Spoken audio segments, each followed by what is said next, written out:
Anav classes में आप सभी का स्वागत है। अपन एक्सरसाइज 1.1 का क्वेश्चन नंबर 8 करने जा रहे हैं। क्वेश्चन देखिए, क्वेश्चन क्या बोल रहा है। क्वेश्चन अपने पास बोल रहा है कि so that the relation R in the set A is equal to 1 2 3 4 और 5। सेट में अपने पास 5 एलिमेंट है। बोल रहा है given by R is equal to A comma B relation में आएगा। कब आएगा? जब mod of A minus B is even. ये क्या रहे अपने पास? इवन रहे। ठीक है। Is the equivalence relation, is the equivalence relation. तो सबसे पहले इतना पार्ट करते हैं, उसके बाद आगे का करेंगे। तो सबसे पहले इक्विवेलेंस रिलेशन है, इसका मतलब अपने पास क्या है? Reflexive, symmetric and transitive show करना होगा। तो नंबर 1 अपन चेक करते हैं। सबसे पहले रिफ्लेक्सिव क्या शो करेंगे अपन? रिफ्लेक्सिव। रिफ्लेक्सिव देखिए, रिफ्लेक्सिव की डेफिनेशन क्या होती है कि ए कोमा ए बिलोंग करना चाहिए आर में। ए कोमा ए बिलोंग करना चाहिए आर में, मतलब कि mode of A minus A. Mode of A minus A क्या होता है? ये हो गया जीरो। क्या जीरो इवन होता है? जीरो बिल्कुल इवन है, यानी कि अपने पास क्या हो गया? रिफ्लेक्सिव हो गया।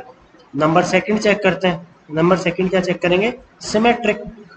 सिमेट्रिक की डेफिनेशन देखिए क्या होती है। सिमेट्रिक की डेफिनेशन अपने पास ही होती है कि if A comma B belong करे आर में, तो अपने पास B comma A B belong करना चाहिए आर में। B comma A B belong करना चाहिए आर में। अब देखना है यहाँ से इसका मतलब क्या हुआ। बोलने का मतलब ये हुआ बाय डेफिनेशन कि अगर अपन ये बोले कि mode of A minus B अगर क्या है? इवन है। अगर क्या है? इवन है। तो अगर मैं इसमें से माइनस कॉमन ले लेता हूं तो ये बन जाएगा मोड ऑफ बी माइनस ए। तो ये भी हमेशा इवन होता है। ये भी हमेशा क्या होता है? इवन होता है। जैसे फॉर एग्जांपल मैं बात करता हूँ। जैसे ए की वैल्यू मैंने ले ली यहाँ पे, मान लो मैंने 5 ले ली, ठीक है। और बी की वैल्यू मैंने 3 ले ली। बी की वैल्यू मैंने क्या ले ली? 3 ले ली। अब देखो यहाँ से कि मैंने क्या किया, 5 माइनस 3 क्या हुआ? 2। 2 क्या है? इवन नंबर है या नहीं? बिल्कुल इवन नंबर है। यानी कि a माइनस बी जब मैंने किया तो ये एक इवन नंबर आया। आया कि नहीं आया? ये सेटिस्फाई हो गया। अब देखो इसका मतलब मेरे को क्या करना है? b माइनस ए चेक करना है। b माइनस ए चेक करना है। b माइनस ए यानी मोड ऑफ 3 माइनस 5। ये हुआ मोड ऑफ 3 माइनस 5 का मतलब क्या हो गया यहाँ से? ये माइनस अंदर तो -2 हो जाएगा, यानी मोड ऑफ -2, लेकिन बाहर ये क्या आ जाएगा? 2 आ जाएगा। फिर से इवन है, यानी कि ये हमेशा इवन होता है, यानी सिमेट्रिक भी हो गया ये। अब नंबर थर्ड चेक करते हैं। Number third transitive. क्या चेक करेंगे अपन? ट्रांजिटिव। ट्रांजिटिव क्या होता है? ट्रांजिटिव की डेफिनेशन ये बोलती है कि इफ, समझ रहे मेरी बात, if mod of A minus B, या ऐसे नहीं, डेफिनेशन ये नहीं होती। डेफिनेशन अपने पास होती है कि if A comma B belong करे आर में and B comma C belong करे आर में, इम्प्लाई दैट अपने पास ए कोमा सी है वो भी बिलोंग करना चाहिए आर में। मतलब ये हुआ कि mode of A minus B अगर इवन है, ये क्या है? अगर इवन है, and mode of B minus C अगर क्या है अपने पास? ये क्या है? अगर इवन, अगर क्या है? इवन। तो अपने पास यहाँ से बताओ मुझे कि क्या मोड ऑफ ए माइनस सी भी अपने पास क्या आना चाहिए? इवन आना चाहिए। अगर ऐसा सेटिस्फाई होता तब ट्रांजिटिव है, नहीं ट्रांजिटिव नहीं है। अब मुझे बताओ ए माइनस बी, अगर अपन ने इसको माइनस किया, समझ रहे मेरे पास, अगर ये अपन ने ये माइनस किया तो अपने पास क्या नंबर आया? इवन नंबर आया। कौन सा नंबर आया अपने पास? इवन नंबर आया। और अगर इसको भी मैंने ऐड किया, समझ रहे मेरे पास, ए बी माइनस सी किया, ये भी अपन बोल रहे हैं कि ये भी क्या आ रहा है? एक इवन नंबर आया। ये भी क्या आ रहा है अपने पास? इवन नंबर आ रहा है। यानी कि अगर ए में से बी को माइनस करते हैं तब अपने पास एक इवन नंबर आता है, और इसको भी अपन ए में से ये माइनस करते हैं तब भी एक इवन नंबर आता है। तो मुझे ये बताओ, अगर ए माइनस बी इवन नंबर है और साथ में प्लस बी माइनस सी भी अपने पास क्या है? एक इवन नंबर है, तो अगर दो इवन नंबर को ऐड करेंगे तो क्या एक इवन नंबर नहीं आता है? हमेशा even number plus even number ही आता है। जैसे 2 + 2 देख लो, 2 + 4 देख लो, 2 + 6 देख लो। हमेशा अगर इवन नंबर में इवन नंबर ऐड करेंगे तो एक इवन नंबर ही आता है। यानी कि ये क्या हो गया? ट्रांजिटिव भी हो गया।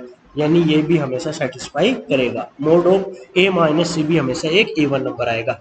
यानी ये रिफ्लेक्सिव भी हो गया, सिमेट्रिक भी हो गया और ट्रांजिटिव भी हो गया। यानी ये एक इक्विवेलेंस रिलेशन हो गया। अब आगे का क्वेश्चन देखिए। क्वेश्चन बोल रहा है so that all the elements of 1 3 5 are related to each other, यानी कि सेट के 1 3 5 है वो एक दूसरे से रिलेट कर रहे हैं। कैसे रिलेट कर रहे हैं? क्योंकि ये ओड नंबर का सेट है। किसका है? इसमें सारे के सारे एलिमेंट हैं वो किसके हैं? ओड नंबर है। ठीक है जी। And all element of 2 4 are related to each other, ये एक दूसरे से रिलेटेड है। क्यों है? क्योंकि ये इस किसकी इक्विवेलेंस क्लास में है? ये इवन नंबर की इक्विवेलेंस क्लास में है। मैंने आपको पहले समझा रखा है इक्विवेलेंस क्लास क्या होता है। ये इक्विवेलेंस क्लास में है। एक दूसरे से रिलेटेड है, बिल्कुल रिलेटेड है। यानी ये वाला सेट है, इसके सारे एलिमेंट एक दूसरे से रिलेटेड है और इसके सारे एलिमेंट एक दूसरे से रिलेटेड है, क्योंकि एक ओड नंबर के एलिमेंट है, एक में इवन नंबर एलिमेंट है। But no elements of 1 3 5 is related to any element of 2 4 5, लेकिन इसके एलिमेंट यानी इस वाले के एलिमेंट इस वाले के एलिमेंट से रिलेट नहीं कर रहे, बिल्कुल नहीं कर रहे। क्यों नहीं कर रहे? क्योंकि ये किसके इक्विवेलेंस क्लास में आएंगे? ये ओड नंबर की इक्विवेलेंस क्लास में आएंगे और ये किसकी इक्विवेलेंस क्लास में आएंगे? इवन नंबर की इक्विवेलेंस क्लास में।